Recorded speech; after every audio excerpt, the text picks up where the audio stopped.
네, 여러분 안녕하세요. 지금은 다문화 시대에 강의를 맡은 개그맨 겸 다문화 이해교육 전문 강사, 일명 개강사 블랑카 정혁입니다. 반갑습니다. 네. 오늘 제가 이전의 모습과는 좀 다르게 예전에는 뭐 코미디 프로라든지 드라마, 영화에서 좀 우스꽝스러운 모습이라든지 코믹적인 모습들을 많이 보여드렸잖아요. 네. 오늘은 지금은 다문화 시대, 당신도 다문화할 수 있다라는 다소 좀 무겁다면 무거울 수 있는 주제를 가지고 여러분들하고 한번 이야기를 해보도록 하겠습니다. 자, 먼저 제 프로필을 간단하게 한번 보여드리도록 할게요. 강사 소개. 2004년도 KBS 폭소클럽의 블랑카의 뭡니까에게로 데뷔를 했습니다. 그리고 스리랑카 한국 대사관에게 감사패를 수여를 받았었고요. 네, 그리고 현재 광명시 다문화 가정 홍보대사를 맡고 있습니다. 그리고 아까 말씀드렸다시피 다문화 이해교육 전문 강사 자격증을 취득을 했습니다. 그 외에도 뭐 다른 프로필들이 있는데 그거는 이제 뭐 이 강의하고 좀 내용이 맞지가 않아서 생략을 했는데 하나만 더 말씀을 드리자면은 MBC 복면가왕에 나와서 비오네이퍼 산들이라는 동생한테 제가 형이다 보니까 1라운드에 봐주고 전 떨어졌습니다. 네, 그렇게 생각하시면 되고요. 네, 오늘 여러분들하고 지금은 다문화 시대라는 주제로 크게 세 가지 주제를 가지고 얘기를 해보도록 하겠습니다. 다문화 가족이란 무엇인가? 라는 주제. 두 번째 주제는 다문화의 현실은 어떤가? 대한민국 사회에서. 그리고 세 번째는 다문화 사회에서의 우리들의 약속. 뭐 이렇게 해서 여러분들하고 이야기를 해보도록 하겠습니다. 자, 여러분 그러면 제가 간단하게 한번 여쭤보도록 하겠습니다. 다문화 가정이란 과연 뭘까요? 여러분, 다문화 가정이란? 네, 잘 모르겠죠? 그러면은 사장님 나빠요, 봉숙이 나빠요, 뭡니까 이게? 이 유행어를 여러분들은 한 번쯤은 아마 들어보셨을 거라고 생각을 합니다. 네. 그죠?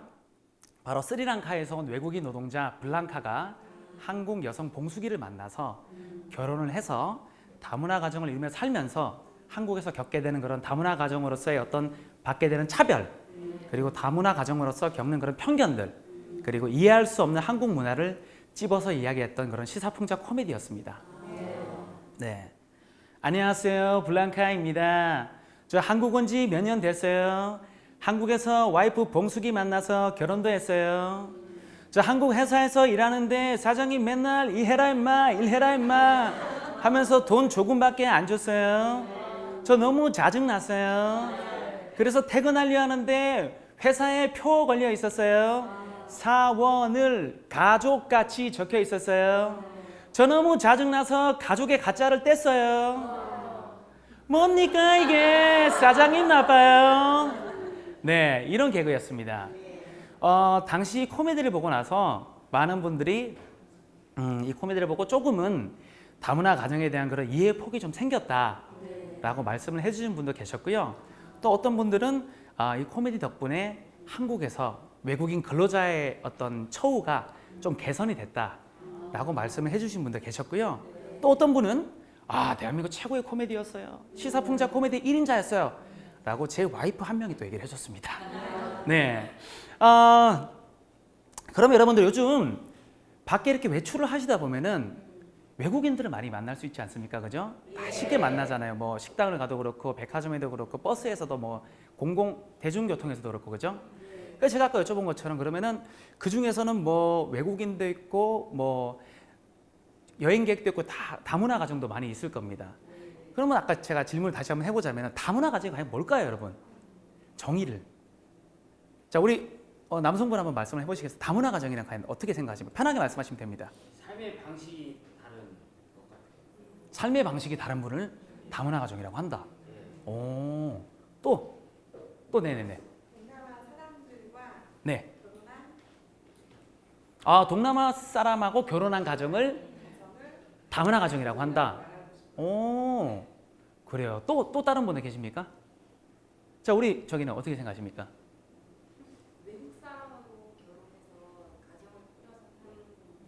외국 사람하고 결혼해서 가정을 꾸린 가정을 다문화 가정이라고 한다. 알겠습니다. 제가 다문화 가족의 정의를 한번 정확하게 말씀을 드리겠습니다. 그러면은 다문화 가족이란 서로 다른 국적, 인종이나 문화를 지닌 사람들로 구성된 가족. 즉 쉽게 말하면은 한국 사람하고 일본 분하고 결혼을 해도 다문화 가정입니다. 그리고 중국 사람하고 결혼을 해도 다문화 가정이고 미국, 뭐 러시아, 아프리카, 프랑스 어디를 결혼해도 서로 다른 국적이나 인종, 문화이기 때문에 다문화 가정인 거죠. 그러니까 쉽게 얘기하면은 국제 결혼 커플하고 같은 말입니다. 네. 자, 이렇게 다문화 가족의 이해를 좀 돕기 위해서 우리 주변에 혹은 뭐 TV 속에서 우리가 편하게 보는 연예인들 중에서는 다문화 가정이 누가 있는지, 아니면 역사 속에서는 또 어떤 분들이 다문화 가족이 있는지 제가 한번 같이 보도록 하겠습니다. 네, 샘 해밍턴 다문화 가족입니다. 그죠? 샘 해밍턴 호주 사람이고 그리고 한국 여성하고 결혼을 했죠. 네, 그래서 다문화 가정이고요. 다음 또 어떤 분이 있는지. 로버트 할리. 할리인데 예. 내마 다문화 가정인데 예. 아시죠? 다문화 가정입니다. 할리 아저씨가 미국 사람이죠. 그래서 이제 결혼을 하게 된 다문화 가정이고요. 다음은 또 가수 김정민 씨. 다문화 가정입니다. 노래 아시나요? 너를 내게 주려고 이 노래 그죠? 다문화 가정입니다. 일본 여성하고 결혼해서 살고 있죠. 네, 다문화 가정이고요. 그 외에도 우리 역사 속에는 또 어떤 다문화 가정이 있는지 한번 보도록 하겠습니다. 한번 보시면은 이분도 다문화 가정이 있었어? 하시는 분이 지금 나오실 수도 있습니다. 누굽니까? 이승만 대통령, 우리 초대 대통령도 다문화 가정이셨어요. 영부인이셨던 분이 프란체스카 도널이라고 오스트리아 분이셨어요. 푸른 눈의 퍼스트 레이디 아시죠? 네, 우리가 초대 대통령이 이승만 대통령인 걸 아셨는데 다문화 가정일 거라고 사람들이 많이 생각을 못 하셨어요. 네, 또 우리가 또 친근하게 생각했던 분 중에서 다문화 가정이 있습니다. 볼게요. 누구시죠? 애국가를 작곡한 아닉테 선생님도 다문화 가정이세요. 스페인 출신의 로리타 탈라벨라 여사님하고 결혼을 했습니다. 알고 계셨어요 혹시? 몰랐죠. 이렇게 우리가 애국가를 작곡한 분은 아닉테 선생님인 걸 알고 있었는데 다문화 가정일 거라는 생각을 못 하셨어요. 이렇게 친근한 역사 속에서도 다문화 가정이 있고요. 또 우리 역사 더 전에 어떤 또 분들이 다문화 가정이셨는지 자료를 보기 전에 제가 한번 질문 한번 해볼게요. 혹시 여기 계신 분들 중에서 김혜허 씨 계십니까? 김혜김 씨나. 김혜김 씨예요? 여기는요? 김혜김 씨. 그러면은 화산이 씨 계십니까? 화산이 씨는 안 계시고. 박 씨. 박 씨 계시고. 우리 세 분한테 박수 한번 부탁드리겠습니다. 네네. 다문화 가정입니다. 네, 제가 뿌리를 찾아드린 거예요. 왜 그런지 제가 보여드릴게요. 다문화 가정일 수 있다라는 건데, 자, 1800년, 1900년 전에 김수로 왕 들어보셨죠? 네. 김수로 왕이 다문화 가정이셨어요. 알고 계셨어요? 네. 다문화 가정이셨는데 부인이 인도에서 넘어온 허황후라는 분이셨는데 결혼을 해서 김혜김 씨와 김혜허 씨의 시조가 됩니다. 그래서 제가 여쭤본 게 김혜김 씨 자손들이 있으면 다문화 가질 수 있다는 거예요. 자, 그리고 1682년도에 조선시대에 네덜란드에서 벨테브리라는 사람이 넘어왔어요. 그리고 한국 조선 여성하고 결혼을 해서 이름을 박연으로 바꾸고 자식을 낳고 이렇게 살았어요. 그래서 박 씨의 후예들 중에서는 다문화 가정이 또 있는 거예요. 그죠? 그리고 또 보면은 고려시대 때 베트남의 왕 리롱뜨엉이라는 사람이 고려로 넘어왔어요. 그리고 고려의 여성과 결혼을 해서 이용상이라는 이름을 바꿔서 살았습니다. 자녀를 놓고. 그래서 화산 이씨의 시조가 됐어요. 이렇게 우리 역사 속에서도 다문화 가정들이 이렇게 많고 우리 초대 대통령도 그렇고 우리 애국가를 작곡한 아니테 선생님도 그렇고 우리가 생각지 못한 분들 중에서 다문화 가정이 많잖아요. 그리고 외출해서 보면은 또 우리 주위에서 다문화 가정이 많고 이렇게 대한민국 사회가 다문화 가정이 많이 늘어나는 것의 추세인데 그분들이 지금 대한민국 사회에서 살아가는 현실은 어떤지 다문화의 현실을 같이 한번 이야기를 해보도록 하겠습니다. 내가 받은 다문화 차별. 여러분 제가 지금 이렇게 메이크업을 좀 하고 비비크림을 좀 발랐어요. 그래서 좀 하얗게 보일 수가 있는데 제가 메이크업이 없으면 저도 까만잡잡하니 외국인처럼 생겼어요. 그래가지고 저는 한국 사람임에도 불구하고 토종임에도 불구하고 돌아다니면서 다문화 가족으로 오해를 받고 차별을 좀 받아왔어요. 제가 코미디를 할 때도 심지어 KBS 그 코미디 게시판에 사람들이 글을 막 적었었어요. KBS 지금 공영방송 뭐 하는 겁니까? 그 외국인 무대에 올려놓고 장난칩니까? 그래서 우리 PD가 그 사람 한국 사람입니다. 그래서 정리하고 또 한 번은 포털 사이트, 지식인 검색이 있는 포털 사이트 아시죠?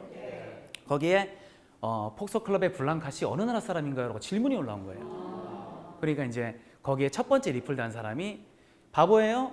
방송에 나와서 처음에 안녕하세요 스리랑카에서 블랑카입니다 하잖아요. 그러니까 그 밑에 리플들이 전부 다 아 그렇군요. 아 그렇군요. 졸지에 저는 스리랑카 사람이 된 거예요.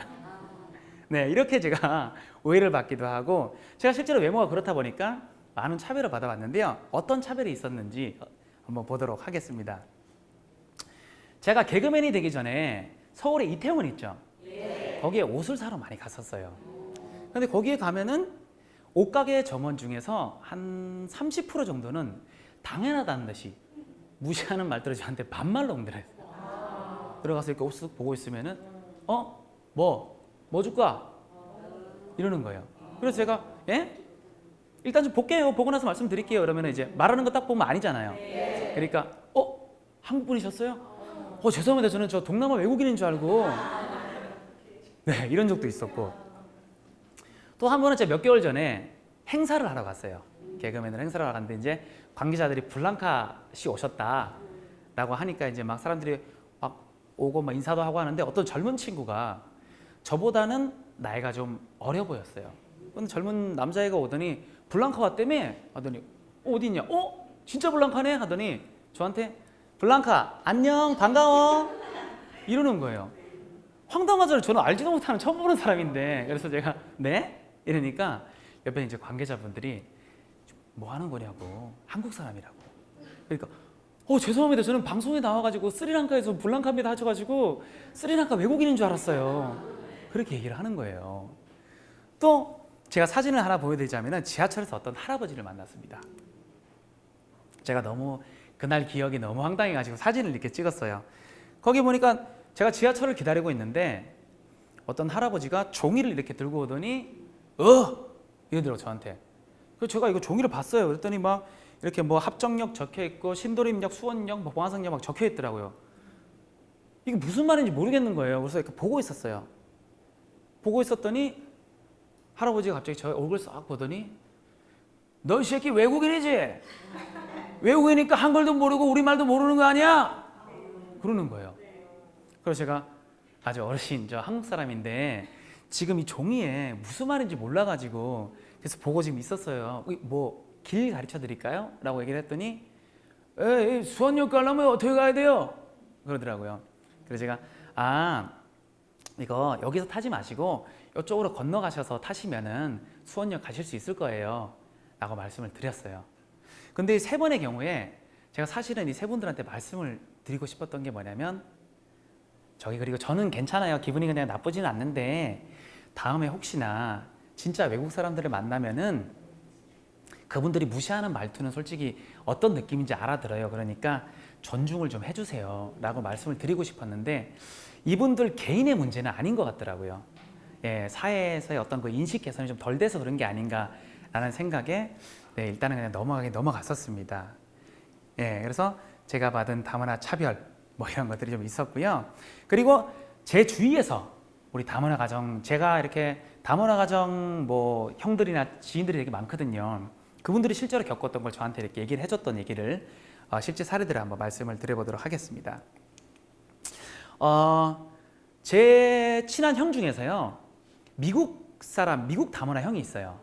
그러니까 그 형이 지금은 이제 15년 돼서 한국에서 한국 여성을 만나서 지금 다문화 가정 이루고 잘 살고 있어요. 근데 이 형이 처음에 한국에 왔을 때 교환학생으로 왔는데 이 형도 저한테 이제 그때 힘들었던 거를 막 얘기를 많이 하더라고요. 뭐 차별도 있었고 편견도 있었고 막 이렇게 다양한 경험들이 많았다고 얘기를 하는데 그 중에 또 기억에 남는 경험 중에서 어떤 경험이 있었냐면은 이 형이 이제 교환학생으로 와서 학교에서 공부를 끝나고 이제 저녁에 이제 길을 걸어가고 있었대요. 그러니까 그 술집에서 젊은 친구들이 여러 명이 이렇게 술을 먹고 나와서 뭐 이렇게 또 담배 피우면서 얘기를 하고 있더래요. 근데 이 형이 걸어가고 있는데 형이 좀 살집이 좀 있어요. 동통 안에 살집이 있는데 이 친구들이 한 열 몇 명이서 이 형이 지나가는 걸 보더니 얘기를 하더래요. 야, 저 백인 돼지 봐라. 그러는 거예요. 그래서 하하하 막 웃고 그러더래요. 알아들으면 기분 나쁘잖아요. 그래서 이 형이 뭐라 그랬어? 하면서 이제 화를 낸 거예요. 그랬다가 이 젊은 친구들한테 집단 폭행을 당했어요. 네, 근데 이 형이 뭐 몸도 다쳤지만은 마음의 상처를 너무 받은 거예요. 네, 그랬던 사례가 또 있고요. 2012년도에 부산 초량동 사우나에서 실제로 또 이런 일이 하나 있었습니다. 우즈베키스탄 출신의 귀화인 여성. 귀화를 하면은 국적이 어떻게 됩니까? 한국이죠. 귀화인 여성, 한국 여성. 예, 귀화인 여성이 사우나를 갔는데 사우나 사장님한테 출입을 거부를 당했어요. 그래서 이제 아니 왜 안 되느냐 하고 막 실랑이를 벌이다가 결국에는 경찰까지 이제 오게 됐어요. 그래서 이제 경찰하고 뭐 이런저런 얘기를 하는데 사장님이 하시는 말씀이 자기가 이렇게 뭐 이거 거부를 하는 게 아니라 손님들이 싫어하신다. 그 이유가 뭐냐면은 외국인하고 같이 목욕을 하면은 물이 더러워질 수가 있대요. 그리고 외국인하고 목욕을 하면은 에이즈를 옮을 수 있기 때문에 목욕을 같이 할 수가 없다고 거부를 한대요. 여러분 혹시 외국인하고 목욕을 하면은 에이즈에 걸립니까? 그런 얘기 들어보셨어요? 이 외국인의 기준이 뭘까요? 우리 한국 사람이 예를 들어서 외국을 나가면은 우리는 어떻게 되는 거예요? 우리가 외국인이 되는 거죠. 그러면 반대로 우리가 이제 외국에 나가서 사우나를 갔을 때, 뭐 이렇게 씻으러 갔을 때 거기 사우나의 뭐 사장님이 한국 사람 안 돼요. 안 돼요. 왜 안 되느냐? 황인종이고 막 그러기 때문에 오시면은 한국 사람들 마늘 냄새도 나고 같이 목욕하면 물 더러워질 수 있어요. 그리고 한국 사람하고 목욕하면은 에이즈에 걸릴 수가 있어요. 라고 얘기를 하면 얼마나 황당하겠습니까? 그렇죠. 그런 일이 실제로 부산 초량동 2012년도에 있었던 일이었습니다. 참 인식 개선이 좀 부족해서 그런 게 아닌가. 그리고 제가 얼마 전에 다문화에 관련된 기사를 보다가 다문화 초등학생 아이에 대한 기사를 봤어요. 초등학생 아이가 학교를 마치고 친구 집에 놀러 갔는데 친구 부모님이 이제 외출했다 들어오신 거예요. 그러니까 이 다문화 아이가 갑자기 막 당황하더니 책가방을 막 얼른 싸고 막 집에 가려고 그러더래요. 그래서 부모님께서 아니 왜 너 놀다가 맛있는 거 해줄 테니까 먹고 가 라고 얘기를 했더니 이 다문화 아이가 울더래요. 울면서 자기는 다문화 가정 아이인데 정말 더 놀고 가도 되나요? 자기 다문화 가정 아이인데 맛있는 거 해주고 싫은 거 정말 먹고 가도 돼요? 라고 하면서 울더래요. 이 아이는 제 생각에는 아마 그 전에 우리 대한민국 사회에서 우리 어른들이나 친구들한테 수많은 차별과 편견을 당하는 게 아닌가. 이게 그냥 우리 일반 초등학생들 같으면 맛있는 거 해줄 테니까 먹고 가려면 네 맛있는 거 많이 해주세요 막 이렇게 되잖아요. 근데 이 아이는 이 평범한 말도 눈물을 그렇게 흘린 거예요. 네. 그리고 제가 요즘 다문화 가정 아이들의 어떤 그런 거라든지 뭐 한국 초등학생들도 그렇고 이렇게 섞여서 하는 그런 캠프 문화라든지 뭐 그런 게 있으면은 제가 개그맨 신분으로서 이렇게 자원봉사 활동을 많이 나가거든요. 근데 거기서 얼마 전에 캠프를 갔다가 파키스탄 다문화 가정 남매 아이들을 만났어요. 만났는데 이제 뭐 낮에는 저랑 같이 레크레이션도 하고 애들 뭐 줄다리기 하고 제기차기 하고 재밌게 놀고 저녁에 이제 캠프파이어 끝나고 나서 소원을 적는 시간이었어요. 그냥 뭐 다른 초등학생 친구들도 소원 적고 막 적는데 보통 초등학생들이 소원을 적으면은 어떤 내용을 적을 것 같습니까? 적으면 저 어떤 내용 적을 것 같아요? 뭐 핸드폰이라든지 뭐 게임기 사주세요, 뭐 자전거 타고 싶어요, 뭐 이런 등등의 소원이 좀 많잖아요. 저도 초등학교 조카가 있는데 게임기 사달라 그러더라고요. 그게 약간 보편적인 그런 우리들이 생각할 수 있는 그런 내용들이 많았는데 이 남매 아이들의 소원이 좀 남다르더라고요. 첫 번째 소원이 뭐였냐면은 부모님이 일찍 들어오셨으면 좋겠다 라고 얘기를 하더라고요. 부모님이 두 분 다 회사를 다니시는데 저녁 10시가 넘어야 들어오신대요. 그래서 이 아이들이 학교 마치고 나면 또 이게 다문화 가정 아이라서 그런지 친구들이 잘 안 놀아준대요. 그래가지고 바로 이제 집에 오면은 부모님이 오실 때까지 기다리는데 너무 무섭대요, 그냥. 그래서 부모님이 좀 일찍 오셨으면 좋겠다. 그리고 두 번째 소원이요. 숙제가 많았으면 좋겠다. 숙제가 많았으면 좋겠다. 저는 그래서 초등학생들 같으면 보통 숙제가 적었으면 좋겠다라고 보통 생각을 많이 한다고 생각을 했거든요. 그래서 저는 잘못 적은 줄 알았어요. 그래서 얘야 이거 저기 뭐야 숙제가 많았으면 좋겠다는 숙제 이만큼 많았으면 좋겠다는데 혹시 잘못 적은 거 아니니? 라고 얘기하니까 아니래요. 숙제가 많았으면 좋겠대요. 그래서 왜 숙제가 많았으면 좋겠어? 물어보니까 학교 마치고 나서 친구들도 안 놀아주죠. 집에 오고 나면은 심심하고 외롭고 무서운데 숙제를 하고 있으면 덜 외롭다는 거예요. 그래서 부모님이 올 때까지 숙제를 많이 하고 있으면 금방 이제 부모님이 오시는데 초등학생도 숙제라고 해봤자 뭐 얼마나 많겠습니까? 그러니까 이게 금방 끝나는 거예요, 그 아이들은. 그러니까 나머지 시간이 이제 엄마 아빠를 기다리는 게 너무 막 외롭고 무섭다고 그렇게 얘기를 하더라고요.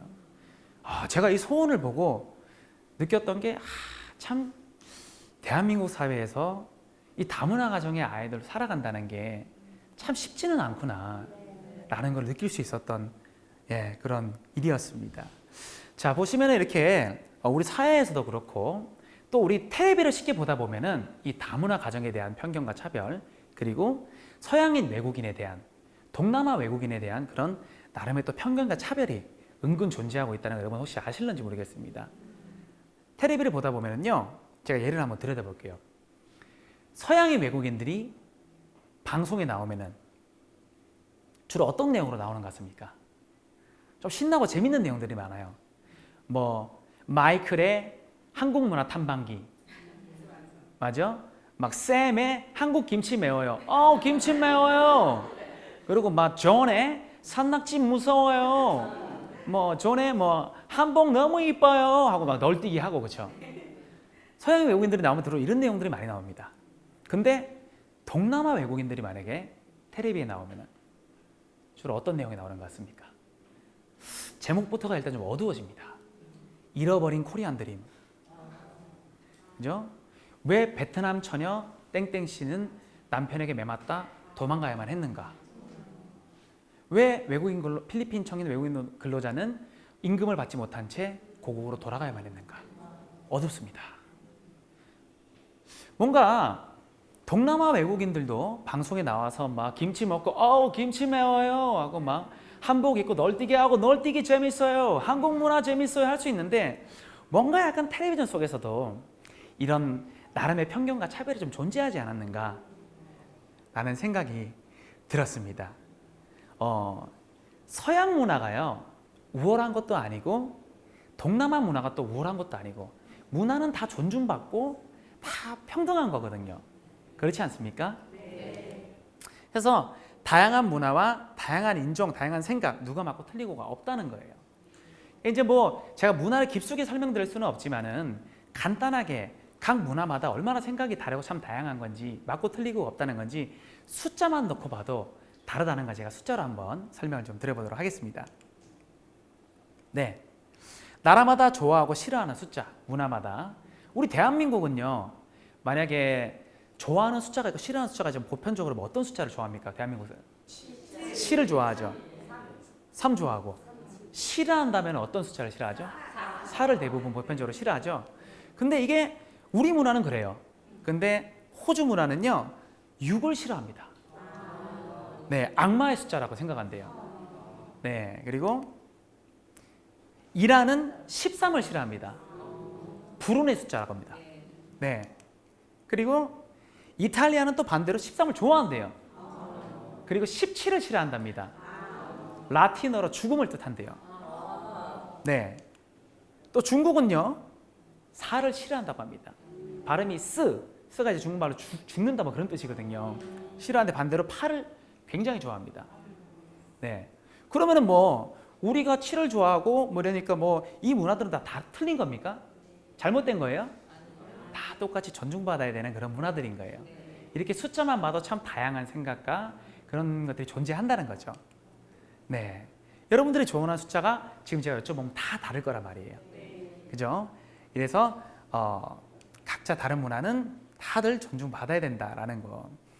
지금 대한민국 사회는요, 2017년도 기준으로 외국인 주민 수가 176만 4천 명 정도가 됩니다. 네, 그들이 한국에서 살아가면서 적응을 해서 한국 사람들하고 만약에 결혼을 하게 되면은 다문화 가정이 또 되는 거죠. 그러니까 그분들이 결혼해서 자녀를 낳으면은 다문화 가정 아이들이 되는 것이고요. 그들이 또 성장을 해서 또 결혼을 하면은 또 다문화 가정이 됩니다. 이렇게 대한민국은 기하급수적으로 다문화의 수가 늘어나는데요. 아직 대한민국 사회가 이 다문화 가족이라든지 외국인을 받아들이는 게 좀 다른 나라들보다는 아직 인식이 좀 부족한 게 사실입니다. 그게 왜 그러냐면요. 이 대한민국의 역사를 보면 좀 알 수가 있는데요. 대한민국은 오랜 세월 동안 단일 민족 국가로 살아왔어요. 그죠? 그러다 보니까 어느 나라보다 순혈주의가 굉장히 강합니다. 그래서 좀 외국인이나 다문화 가정을 조금은 약간 좀 이렇게 잘 못 받아들이는 게 좀 있긴 해요. 자, 그래서 제가 이 대한민국의 다문화 가족이라든지 이런 외국인 주민이 늘어나는 이 사회 속에서 우리들의 약속이라고 해서 우리가 좀 이렇게 같이 좀 지켜줬으면 좋겠다라고 생각하는 세 가지를 같이 한번 말씀을 드려보도록 하겠습니다. 그래서 첫 번째, 다문화 가족에 대하여 편견으로 대하지 않는다. 네, 좋은 말이죠. 편견으로 대하지 않는다라는 거는 편견에는 여러 가지가 있을 수가 있어요. 그 중에서는 뭐 좋게 생각할 수 있는 그런 온정적 편견도 안 된다는 거예요. 일부러 오버해서 막 잘해주려고 하면 그것도 상처라는 거예요. 또 뭐 근거 없는 편견이라든지 여러 가지가 있을 수가 있는데 실제로 결혼 이주민 여성이 겪은 사례 중에서요, 아이를 안고 이제 다문화 가정이죠. 아이를 안고 택시를 오전에 탔었대요. 근데 택시기사 아저씨가 그런 얘기를 하더래요. 첫 손님부터 외국인 태우면 재수 없는데 얼마나 상처를 받겠습니까? 근데 첫 손님을 외국인을 태우면은 재수가 없다는 그런 편견, 그런 얘기가 있습니까? 네, 그래서 그 결혼 이주민 여성이 그날 택시에서 내리고 먼 길을 그렇게 아이를 안고 걸어갔다는 그런 가슴 아픈 사연이 또 있었습니다. 또 제가 이렇게 다문화에 관련돼서 사연들을 많이 이렇게 공부를 하는데 어느 지방에서 다문화 아이를 키우는 어머님이 사연을 올렸어요. 초등학생 딸아이가 학교를 갔다가 왔는데 책가방에서 빵을 꺼내더래요. 그래서 이거 뭐야? 라고 물어봤더니 학교에서 다문화 가정 아이들한테만 빵을 줬대요. 취지는 좋을 수 있는데 뭐 이렇게 맛있게 먹으라 좋을 수 있는데 그게 이 온정적으로 또 대하는 것 편견조차도 상처가 될 수 있는 거예요. 그래서 이 아이의 엄마가 속상해서 그렇게 울었다고 그러더라고요. 네, 그런 편견, 온정적 편견도 안 된다라는 거. 저도 사실은요, 예전에는 이 다문화 가정에 대한 좀 편견이 솔직히 있긴 했었어요. 예, 어떤 편견이 있었냐면은 제가 방송을 하다가 이란 출신의 다문화 형을 만났었거든요. 그 형이 한국에서 뭐 음식점을 이렇게 막 한대요. 그래서 저는 당연하게 이제 이란에서 이제 한국으로 와서 뭐 아직 정착을 못했을 거라는 생각에 저보다 삶이 여유가 좀 없을 거라고 생각을 했어요. 그래서 같이 밥을 먹고 같이 뭐 이렇게 뭐 커피를 마시고 하는데 제가 형 돈 내지 마시라고, 저거 마시라고, 제가 사겠다고 막 그랬단 말이에요. 그러니까 막 나중에는 형이 블랑카 씨 고마워요. 나중에 제가 저희 식당에 한번 초대할게요. 라고 해서 형 알겠어요. 예, 마시고 드시고 다음에 놀러 갈게요. 이라고 놀러 갔어요.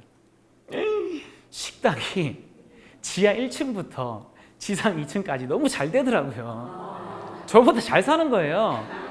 너무 제가 그때 다른 게 창피한 게 아니라 왜 나는 당연하게 이 형이 나보다 생활에 여유가 없을 거라는 그런 편견을 가졌었지? 나는 제 자신이 되게 창피한 거예요.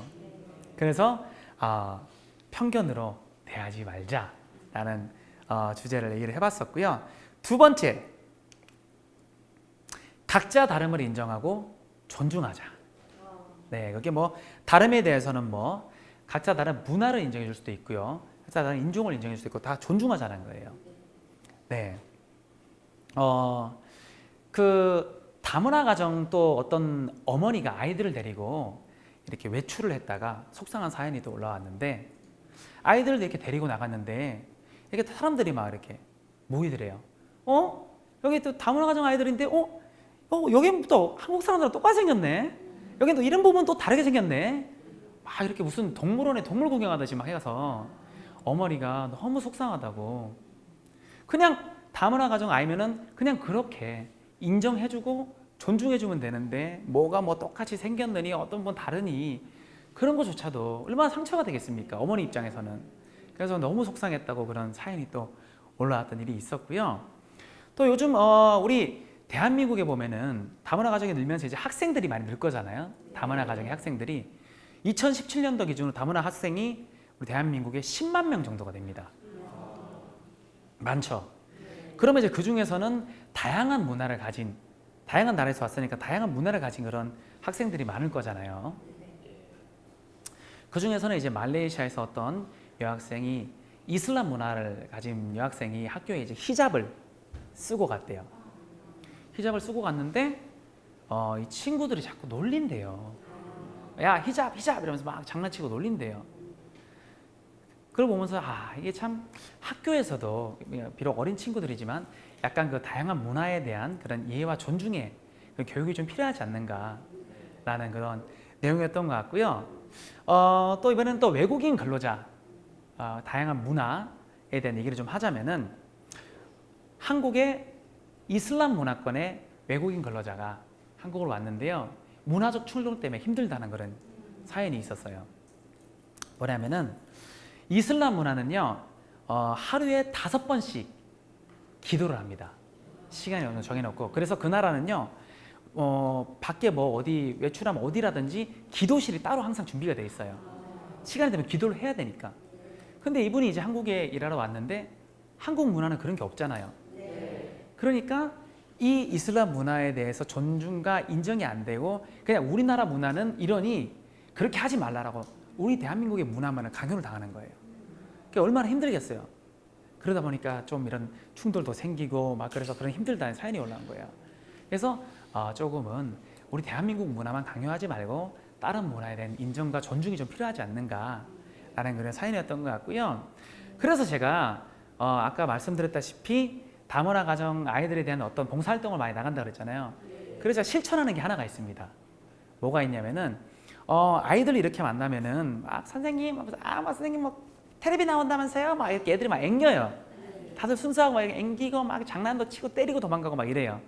그럼 귀여워가지고 그래 하면서 막 이렇게 막 머리도 쓰다듬고 하는데 제가 하나 안 하는 게 태국, 라오스, 스리랑카 아이들을 만나면요 머리를 안 쓰다듬습니다. 그 나라는요 신체 중에서 머리가 가장 신성한 부분이라고 해서 아이들이라고 할지언정 머리를 절대 쓰다듬으면 안 돼요. 그래서 제가 그런 문화에 대해서 우리 한국 왔으니까 한국 문화는 안 그래 라고 하는 게 아니라 그 나라 문화를 인정하고 존중해 주는 걸 실천하고 있는 그런 사례죠. 네. 그리고 세 번째 우리들의 약속, 구분 짓지 말자. 다문화 가정이라고 구분 짓지도 말고 한국 가정이라고 또 따로 뭐 구분 짓지도 말자는 거예요. 무슨 말이냐면은 대부분의 뭐 학부형들이 안 그러실 텐데 어느 지역의 학부형들 사연 중에서 제가 참 보면서 속상했던 게 뭐냐면 다문화 가정 아이들이 학생들이 많은 학교를 보내지 않으려고 한대요. 네. 그걸 보면서 아니 뭐 다양한 문화가 있고 그러면은 이 아이들이 가서 이 문화에 대해서도 같이 친해지면서 배울 수도 있고 오히려 장점들도 많을 수가 있는데 그냥 막연하게 싫다고 안 보내려고 그러는 거예요. 그러면서 제가 참 구분 짓지 말고 참 인정해 주면 좋을 텐데 라고 해서 구분 짓지 말자라는 말씀을 드리는 거고요. 제가 광명시 다문화 가족 지원센터에 지금 한 몇 년째 지금 봉사활동을 나가고 있는데 거기에서 중국인 다문화 학생, 중학생을 만났는데요. 이 아이가 어느 날 저한테 고민을 얘기를 하는 거예요. 선생님, 학교 가기 싫습니다. 그래서 왜? 선배하고 싸웠대요. 왜 싸웠어? 잘 지내지. 좀 모르니까 이제 물어봤더니 학교 마치고 집에 가는데 선배들이 뒤에서 막 얘기를 하는 게 들리더래요. 야, 쟤 중국이다. 야 중국 중국. 기분 나쁘잖아요. 그래서 선배랑 싸웠대요. 네, 그걸 보면서 참 이 중학교에 우리 아이들한테도 그런 다문화 가정에 대한 그런 친구에 대한 존중과 이해, 구분짓지 말자라는 그런 교육이 좀 됐었으면은 참 이렇게 상처받아서 학교를 가고 싶지 않아 하는 그런 학생이 없을 텐데 라는 생각이 들었던 내용이었습니다. 네, 제가 이렇게 다문화 가정에 대한 얘기를 하고 뭐 차별과 구분짓지 말자 그리고 외국인 근로자에 대한 코미디도 했었잖아요. 이걸 제가 이렇게 관심을 가지고 이렇게 하는 데는 이유가 있어요. 바로 제가 만난 사람들이 결정적 계기가 돼서 하게 되는데 그분들의 얘기를 좀 하도록 하겠습니다. 우즈베키스탄인 무자파르. 제가 2000년도에요. 병역 특례라는 제도. 그러니까 여러분들 잘 아실런지 모르겠지만은 남자들은 군대를 가잖아요. 군대 대신 3년 동안 회사에 일하면 군대가 면제되는 그런 제도가 있어요. 거기 회사에서 일하면서 외국인 근로자 형들을 많이 만났어요. 그 중에서 제일 처음 만난 형이 우즈베키스탄 출신의 무자파르 형이라는 형이 있었어요. 이 형은 정말 열심히 일했어요. 물론 뭐 다른 외국인 근로자 형들도 열심히 일하는데 정말 열심히 일하고 주말에도 뭐 다른 외국인 근로자 형들은 가끔 이렇게 쉬는 날이면은 시내에 나가서 밖에 나가서 이렇게 맛있는 것도 사 먹고 고기도 먹고 맥주도 한 잔 사고 오는데 이 형은 매번 숙소에서 이렇게 돈 아끼고 회사에서 그냥 기숙사에서 나오는 밥 먹고 그렇게 열심히 살았어요. 현장에서 말투가 어눌하니까 또 외국 사람이라고 해서 좀 이렇게 현장 사람들한테 무시도 당하고 약간 뭐 야! 막 이렇게 막 욕도 좀 듣고 막 이렇게 했는데 그래서 제가 형 좀 이렇게 맛있는 것도 드시고 하세요. 왜 이렇게 고생하면서 이래요 형? 했더니 그 형이 자기 이렇게 사진을 하나 보여주는데 아들하고 와이프가 있는 거예요. 내 아들 와이프 이렇게 얘기를 하더라고요. 이제 여기서 몇 년 동안 열심히 일하면 우즈베키스탄 가서 집도 살 수 있고 차도 살 수 있고 가게도 차릴 수 있다. 그래서 자기는 열심히 일해야 된다면서 이렇게 얘기를 하더라고요. 그래서 그렇구나 라고 하고 막 이렇게 지내다가 이제 이분들은 이 기간이 있거든요. 더 하고 싶어도 못 해요. 그래서 이제 기간이 끝나서 저랑 마지막으로 이제 밥 먹고 헤어지면서 이제 잘 가라고 인사하고 저랑 전화번호를 주고받으면서 계속 연락하자고 제가 나중에 언젠가 기회가 되면은 우즈베키스탄을 놀러 가겠다 형. 꼭 건강하고 계세요 라고 인사를 했는데 그러고 며칠 있다가 제가 이제 형한테 연락을 해봤어요. 근데 연락이 안 되는 거예요. 이상하다 하고 연락을 하려는데 연락이 안 돼요. 뭐 어떻게 잘 도착했느냐 형 뭐 어떻게 잘 적응하고 계세요라고 물어보려는데 연락이 안 돼요. 그래서 우리 회사에 아직 기간이 남아서 일하고 있었던 그런 다른 우즈베키스탄 형한테 내가 물어봤어요. 형 무자파르 형 연락이 안 돼요. 혹시 아세요? 라고 얘기를 했더니 이 형이 무자파르가 우즈베키스탄에 돌아가서 얼마 안 돼서 몸이 안 좋아져서 죽었대요. 슬프기도 되게 슬펐는데 그냥 저는 너무 미안했어요. 그냥 형한테 미안하더라고요. 그러니까 형이 나이가 그때 30이 다 됐는데 현장에서 막 25살, 3살 막 이런 동생들한테 막 무시당하면서 일하고 가끔 욕도 하고 야! 마! 하면서 막 이렇게 할 때 제가 한 번쯤 제가 그때 나이가 너무 어렸거든요. 21살밖에 안 됐었는데 한 번쯤이라도 그분들한테 이 형이 그런 무시하는 말들 다 알아들으니까 좀 존중 좀 해주세요라고 얘기를 했었다면은 어땠을까? 이 형을 조금만 내가 대변을 해줬으면 어땠을까? 이런 생각이 너무 미안한 거예요, 그냥.